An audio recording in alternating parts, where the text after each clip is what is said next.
I want to tell you about my wife. Her name was Margaret. Margaret Ann Carver. She was 69 years old when she died. We had been married for 41 years. And I want to tell you something about those 41 years that I have never said out loud before. Not to my children, not to my colleagues, not to anyone who was there for it. For most of those 41 years, Margaret was married to a man who was somewhere else. He was in the building. He paid the bills.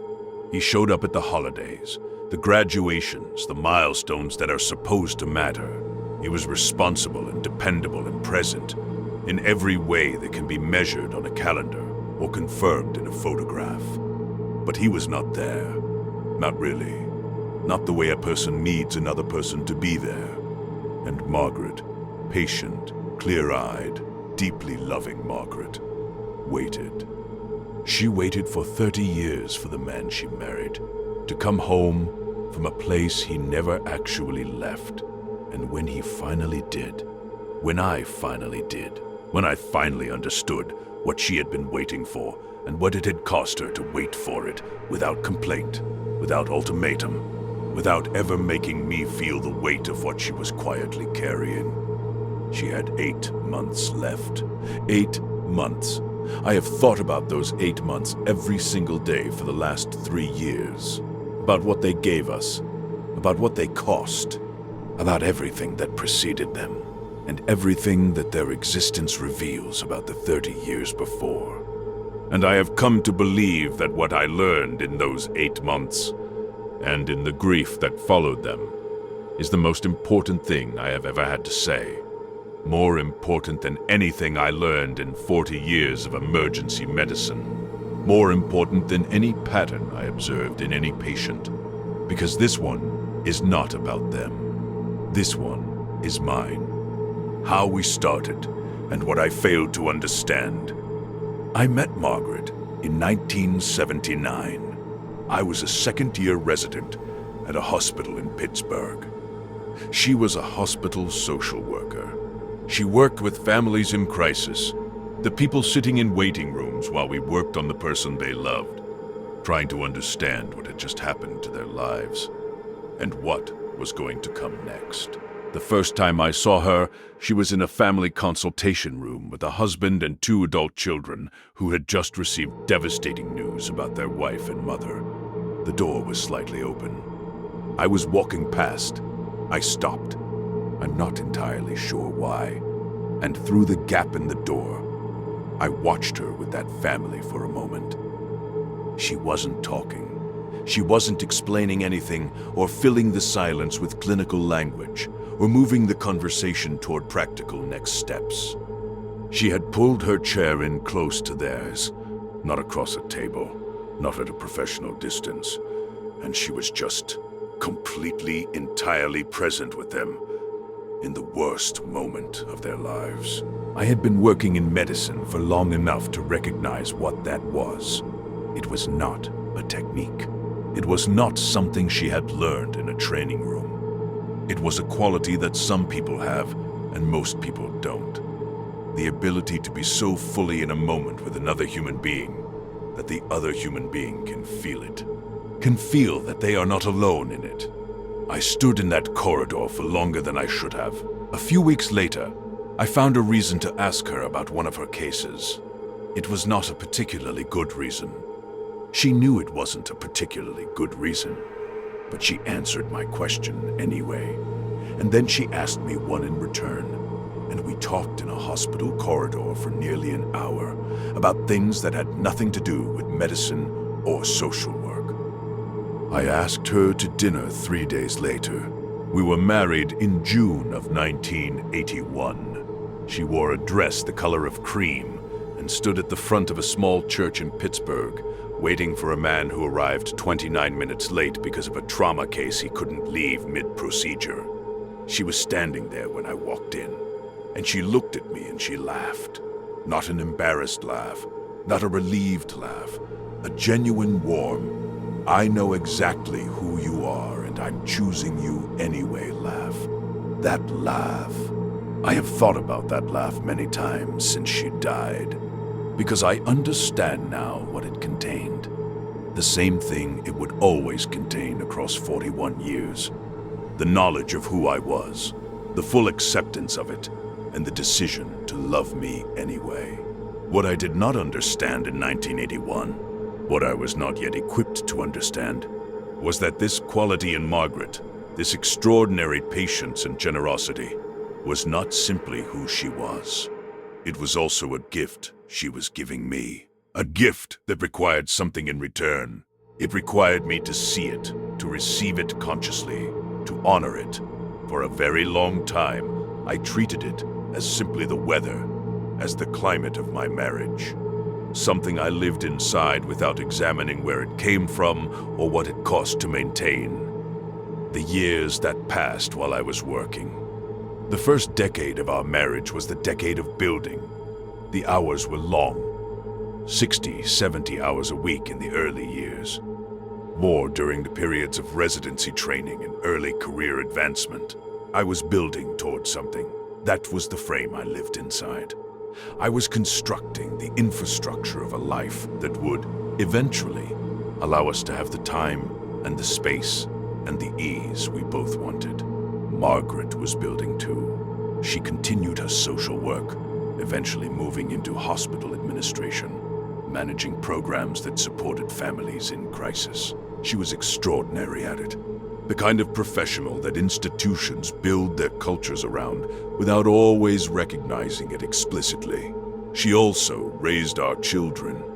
Claire was born in 1983, Daniel in 1986, and Margaret raised them. Not alone, not entirely without me, but largely. I was there for the milestones, the birthdays, the first days of school, the events that go on calendars and into photographs, but the daily texture of their childhood, the ordinary, irreplaceable fabric of it. That was Margaret. She handled the sick nights, the school meetings, the ongoing negotiations about homework and bedtime, and what was and wasn't fair. She handled the quiet conversations at bedtime that children need, the ones where nothing in particular is said, but everything important is communicated. She handled the Tuesdays, all the Tuesdays, every unremarkable, structurally essential Tuesday that a childhood is actually made of. And she did it without complaint, without keeping score, without ever, in my presence, framing any of it as a sacrifice. I remember a specific night. I cannot tell you exactly what year, but Claire was small, maybe 6 or 7, and Daniel was still in the phase where everything required attention. I came home after a double shift and sat down at the kitchen table with a glass of water and fell asleep before I had finished it. Still in my work clothes, still carrying whatever the shift had been. Margaret covered me with a blanket. I woke up 2 hours later. The kitchen was clean. The children were in bed. She was in the living room in the lamplight with a book and a cup of tea. I apologized. She said, "Don't apologize. Just come sit with me." I told her I should check my messages first. There was always something. There was always a reason that the thing right in front of me could wait another 10 minutes while I attended to something that had happened in a building I'd already left. She said, "Okay, Ed," and went back to her book. I cannot tell you what her face looked like when I said that. I wasn't paying enough attention. I have tried many times since to reconstruct it from memory, and I cannot. I was already moving toward my phone before she finished speaking. What I can tell you is that this moment, the shape of it, the dynamic of it, happened hundreds of times across 30 years. In different rooms, at different hours, with different practical justifications that all amounted to the same thing. She reached. I found a reason to go somewhere else first.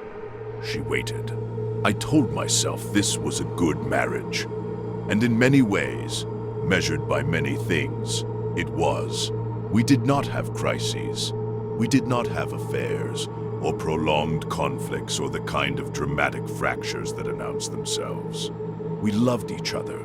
We respected each other. We built a life together that worked. What I could not see from inside it, what I did not have the perspective to see, was that a marriage can be functional and loving and stable, and still be a place where one person is quietly, consistently, gracefully not getting what they need. Margaret needed me to be present, not to be home, to be present. There is a distance between those two things that I spent 30 years failing to cross. It is not a large distance measured in physical space. You can be in the same room as someone, in the same bed, at the same table, and be completely, entirely somewhere else. Margaret knew the difference. She had always known the difference. I learned it far too late. The Sunday morning conversation I almost wasn't ready for. In 2008, Margaret told me something. We were at the kitchen table on a Sunday morning. The children were grown and gone. Claire was 25, Daniel 22, both out of the house and into their own lives. The house had the particular quiet of a place that used to have children in it and is learning what it is without them. I was reading something work-related. I did not stop being a physician at home. I brought it with me, always, in the form of journals and administrative documents, and the low-grade mental hum of someone whose professional identity had become the primary organizing principle of how they moved through the world. Margaret set down her coffee cup. She said, "Edward, I need to tell you something, and I need you to actually hear it, not process it. Hear it. In medicine, you learn to recognize the moment when a conversation changes register, when something that starts ordinarily becomes something else, something that requires a different quality of attention, a different kind of presence. I was good at recognizing that moment in clinical contexts. I had trained myself to hear it in the shift of a patient's voice, in the particular way a family member's body language changed when they were moving from general anxiety to the specific thing they were actually afraid to say. I heard it in my wife's voice on a Sunday morning in our kitchen in 2008, and I put down what I was reading. She said, "I feel like I have been waiting for you for a very long time, and I'm not sure you know that. I'm not even sure you would fully understand what I mean by it. But I have been, and I need to say it." She talked for a while. I did not interrupt. I sat with everything in me trying to stay open, rather than shifting into the defensive mode that criticism, even the gentlest, most carefully delivered criticism, tends to produce in a person who has spent their career in an environment where being questioned means someone might die. She said, "When you're here, you're not here, not really. You're thinking about the department, or you're recovering from a shift, or you're somewhere in your head that isn't this room. And I have made my peace with that, Ed. I genuinely have. I understand what you do, and I respect it, and I would never ask you to be someone different. But I need you to know that it has been lonely, that I have been lonely in this house, with you in it, for a long time." She was not crying. She was not angry. She was doing what she had always done, delivering something true with such precision and such gentleness that it was impossible to deflect. She said, "I'm not asking you to stop being who you are. I'm asking you to decide to be here when you're here. Actually decide it, not as an intention, as a practice." I sat with that, and then I said something that has stayed with me ever since. I said, "I thought I was being here." She looked at me for a long moment. Then she nodded slowly, with an expression I can only describe as a kind of sad recognition, the look of someone who has just heard the exact thing they were afraid they would hear, but who is not surprised by it. She said, "I know you did. That's what I needed you to understand. That conversation happened in the spring of 2008, and what followed it was, I want to be honest about this, because honesty is the entire point, not a transformation. I improved. I made genuine effort. I was more present than I had been in the years before. I put the phone down more often. I asked better questions. I tried to bring myself more fully into the rooms I was already occupying.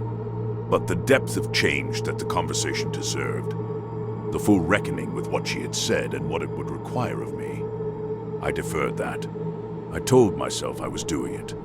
I was doing some version of it. But I was also still, at some level, treating the marriage as a system that was functioning, and therefore not requiring the kind of intensive attention I gave to systems that were failing. Margaret never brought it up again. I told myself that was because things had gotten better. I know now that it was because she had said what she needed to say, and she loved me enough to trust me to do something with it, and she was not the kind of person who repeated herself. February 2021. Margaret was diagnosed with pancreatic cancer in February of 2021. I want to tell you about the moment I received that information. Not as a physician, but as a husband. Because I have sat with hundreds of families in the moment of receiving a devastating diagnosis. I have watched the news land. I have observed what it does to a person's face, their posture, their breathing. I have held the space for it professionally for 4 decades. I did not know. I could not have fully understood until it happened to me what it is to receive it. We were sitting in an oncologist's office. I had insisted on being there. I was a physician. I knew the language. I would be useful. I could help Margaret navigate the complexity of whatever was about to be said. That was the frame I brought into the room with me. The frame of competence and utility. The oncologist spoke. And every clinical framework I had built over 40 years simply fell away. Not gradually, immediately, like a structure that looked solid from the outside and turned out to have nothing holding it together except the assumption that it would never be tested from this angle. I was not a physician in that room. I was a 70-year-old man sitting next to the woman he had loved inadequately for 30 years, hearing that the time he had assumed was infinite was not. Margaret reached over and took my hand. She took my hand. She was the one who had just been told she was dying, and she reached over and took my hand. I have thought about that gesture more times than I can count. It was so entirely her, so completely, characteristically Margaret, that it broke something open in me that I don't think I had words for until much later. The understanding that she had been taking care of me, in one form or another, for 40 years. That her love had been less a passive waiting and more an active, continuous, largely unacknowledged act of caretaking that I had received for decades without fully recognizing it for what it was. We drove home, almost without speaking. It was February in Ohio. Gray, flat, colorless. The kind of winter that doesn't pretend to be anything else.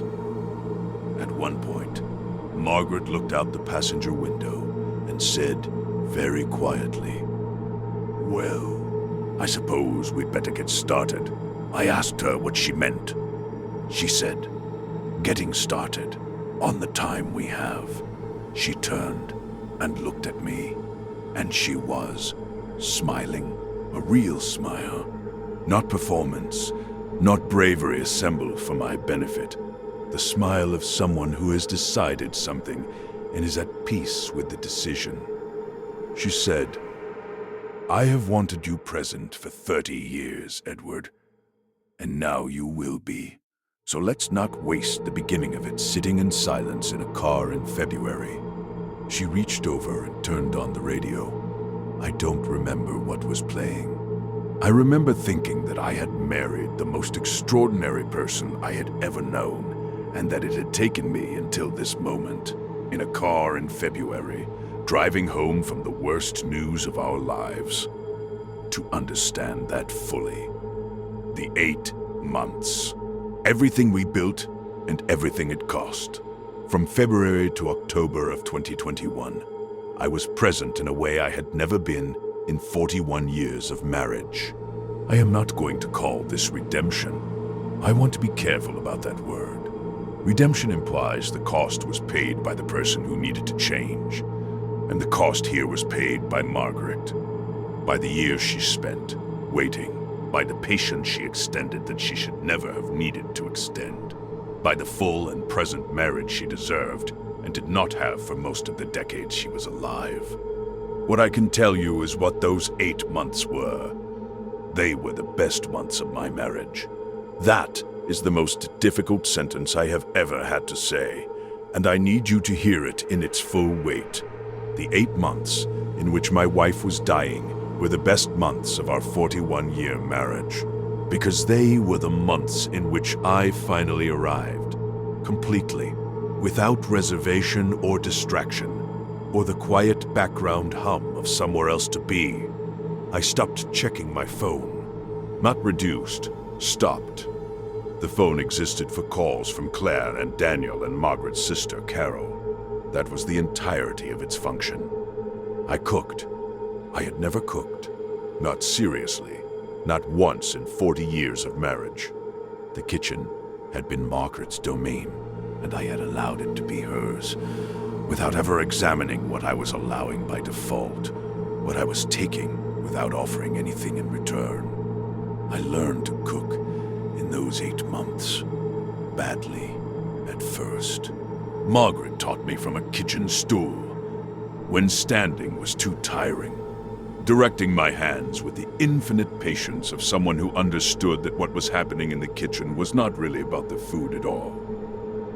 We talked.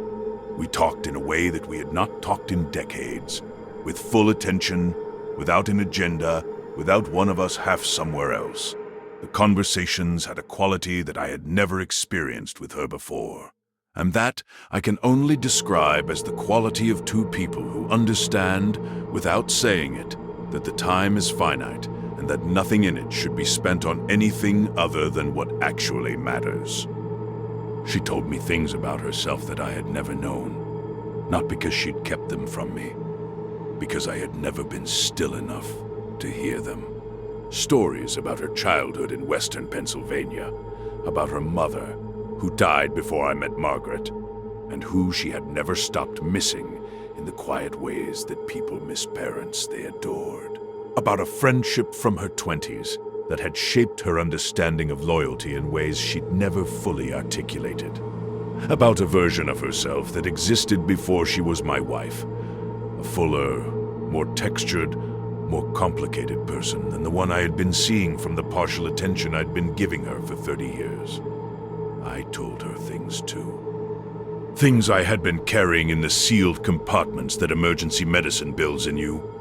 The compartments you have to build to function. The ones that let you process a trauma and move to the next room and do it again without the accumulation of it stopping you. I had been filling those compartments for 4 decades and had never really unpacked them. Not at home. Not with her. I unpacked them in those 8 months. And Margaret listened the way she had always listened to everyone. Families in crisis, colleagues in difficulty, her children in distress, with the quality of attention I had fallen in love with through a slightly open door in Pittsburgh in 1979, and had spent 4 decades living alongside without fully receiving. There was an afternoon in July. She was having a good day. Energy was reasonable. Pain was managed.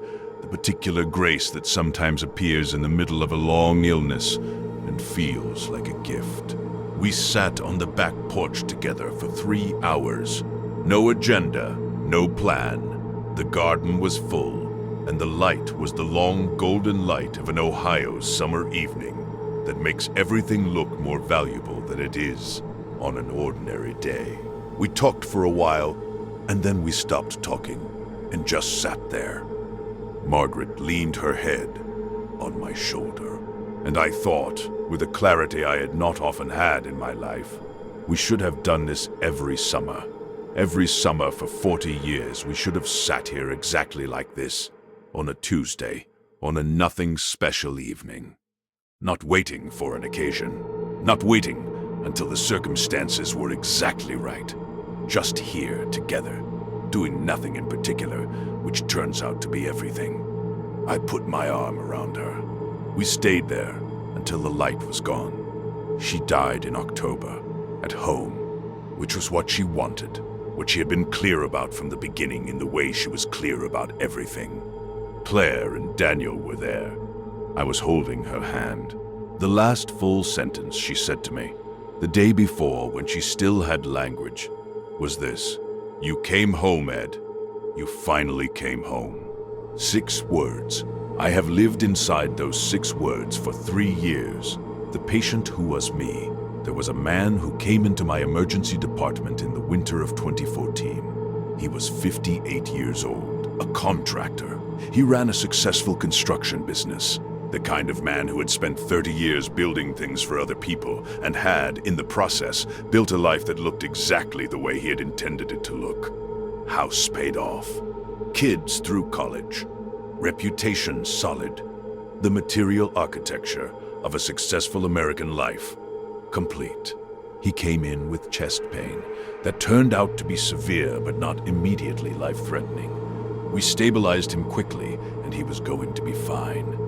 He knew he was going to be fine. And yet he lay in that bed with an expression I had not often seen. Not fear, not relief, but something more complicated. Something that looked like a man who had been given an unexpected hour alone with himself and was not sure he liked what he was finding. His wife arrived about 40 minutes after he did. She came in fast. She'd driven from across town, still in her work clothes, face carrying the particular expression of someone who has been badly frightened and is managing it by moving quickly. She went to him. She took his hand. She said his name, and something crossed his face that I can only describe as recognition. Not of her, he knew her, but of something about her, the way she had come. The speed of her, the worry on her, the completely unguarded relief when she saw that he was coherent and present and going to be all right.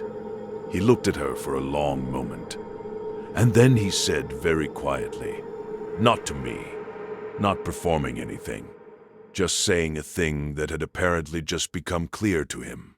"I don't tell you enough." She looked at him. "Tell me what?" he said. "Any of it. I don't tell you enough of any of it." She squeezed his hand. She didn't say anything. I left the room to give them privacy. But I stood in the corridor for a moment before I moved on, the way I had stood in a corridor in Pittsburgh in 1979. On the other side of a slightly open door, watching something that felt important. I thought about that man for a long time after that shift, because I recognized him. Not personally, I didn't know him, but I recognized the dynamic he was living in. The marriage in which everything functioned and something essential was going unsaid. The person beside him, who had been there all along, waiting not for more, but for real. I recognized it because I was living it, and I still did not change. I thought about it. I felt the weight of it. I drove home that night with every intention of doing something different. And then life resumed. And the weight got crowded out. And I told myself there would be time. There is always, until there isn't. The belief that there will be time. What I saw in my patients. What I could not see in myself. I need to say something that I find genuinely difficult to reconcile even now. In 40 years of emergency medicine, one of the patterns I observed most consistently was this. Men, particularly men of my generation, men who had been shaped by a specific set of beliefs about what a husband and father was supposed to provide, who had confused providing for their families with being present for them, who had spent their most capable decades building things in service of a life that their families were living without them, who arrived at the final accounting and reached not for any of it. Not the career, not the achievements, not the carefully constructed infrastructure of material security, but for the people they had been in the same house with for 30 years without ever fully arriving. I saw this pattern. I documented it in my own internal understanding of what the emergency room revealed about human life. I believed it was one of the most important truths I had encountered in medicine, and I did it anyway. I want to sit with that with you, because I think it is the most important thing I am capable of saying. More important than any clinical observation. More important than any story from the ER. Knowing is not the same as changing. Understanding a truth intellectually, even a truth you have witnessed hundreds of times, from the best possible vantage point, with complete conviction about its validity, does not automatically translate that truth into behavior, into choices, into what you do on an ordinary Tuesday evening when you're tired and there's something that feels pressing, and the person who loves you is in the next room. The gap between knowing and doing is where most lives quietly go wrong. It is also where mine went wrong, in plain sight, while I watched it go wrong in other people and believed somehow that I was exempt from the pattern I was observing. That understanding, it was sufficient. That awareness was a kind of action. It is not. Awareness without action is just a more articulate form of the same avoidance. You feel better about yourself because you understand what you're not doing, but the person waiting for you on the other side of the room cannot feel your understanding. They can only feel your presence or your absence. Margaret could only feel my presence or my absence. For 30 years she felt my absence, even when I was there. What I want you to do with this, I am not trying to make you feel guilty. I want to say that clearly before I say anything else. Guilt is a poor guide. It produces defensiveness or overcorrection or avoidance, and none of those things are what I am after. What I am after is something simpler and more useful. I want to give you a clear picture of what it looks like. From the other side, when someone has spent 30 years treating the most important relationship in their life as something that will always be there, and then discovers, with the particular brutality of a cancer diagnosis, that it will not. Here is what that looks like. It looks like sitting in a car in February next to the person you love and understanding, for the first time, with real clarity, that you have been living alongside a person you have not fully seen. That the quality of attention you have been giving to your work, to your professional identity, to everything that felt urgent, that quality has been largely absent from the place that deserved it most. It looks like learning to cook at 70 in a kitchen you lived in for 30 years, being directed by the woman who filled it before you were paying attention. It looks like having, in 8 months, the marriage you should have been building for 3 decades. And it looks like sitting alone in that house after October, in the quiet of a life that has everything it was built to contain, and none of the person it was built for. Trying to find a way to carry the knowledge of what you had and what you did not do with it. I am not telling you this to punish you with someone else's grief. I am telling you this because you are not me in October of 2021. You are me in 2008. Sitting at the kitchen table on a Sunday morning, being told something important by someone who loves you. You are me before the diagnosis, before the 8 months became the window. You still have the ordinary time, the unmeasured time, the time that doesn't know yet that it's finite. That is the most valuable kind of time there is, and it is available to you right now. The decision I am asking you to make is not complicated. It does not require a grand gesture or a dramatic restructuring of your life. It requires putting down the thing in your hand. Tonight, when you walk through the door, when the person who has been waiting for you all day is in the same room as you, Put down whatever you're carrying and give them the real thing. Not the performance of attention, not one eye on the phone and one on their face. The actual, full, unhurried thing. Ask how their day was and listen to the answer, all of it, without composing your response while they're still talking. Sit with them in the ordinary evening without a screen between you. Say the thing you have been meaning to say. The thank you, the I love you, the I'm sorry it took me this long, without waiting for an occasion that is significant enough to justify it. Every occasion is significant enough. Every Tuesday is significant enough. Margaret knew that. She knew it the whole time. I am asking you to know it before you have to learn it the way I learned it.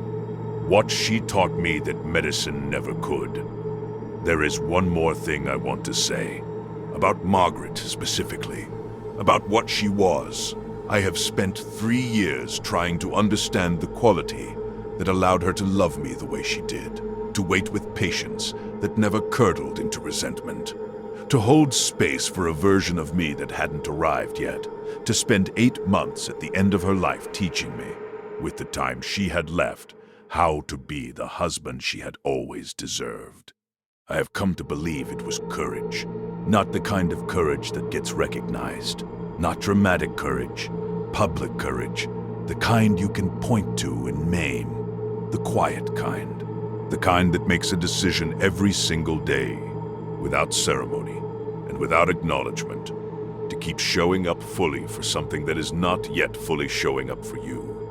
To keep loving without guarantee of return. To keep believing in the best version of someone, even when the available version falls consistently short. That is an extraordinary act, and it requires an extraordinary kind of strength. The strength that doesn't look like strength because it doesn't announce itself, because it works silently, because its whole nature is to make its own weight invisible to the person it's carrying.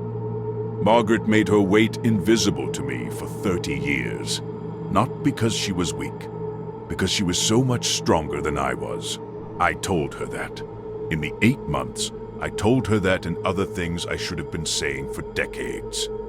I sat with her and used words, actual plain words, which had never come easily to me, and said the things that I had allowed to remain unspoken for too long, because I had believed, as I think many people believe, that the accumulated evidence of my presence was a sufficient substitute for the language itself. It isn't.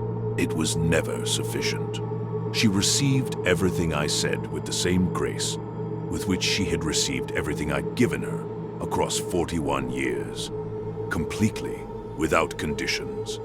With the quiet warmth of someone who knew all along that this was possible and was simply, patiently waiting for it to arrive. She said, "I know, Ed. I always knew. And I believe that if you ask the person who is waiting for you, who has been making their wait invisible to you, who has been loving you through your absence with the specific courage of someone who believes in the version of you that hasn't fully arrived, if you ask them whether they know, they will probably say something similar. They know. They have been waiting for you to know too.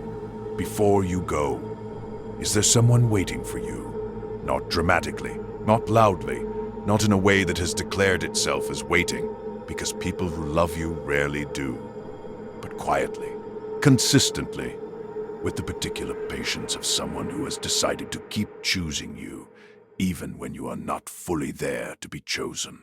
A partner who stopped asking you to put the phone down because you never did, and they didn't want to keep asking.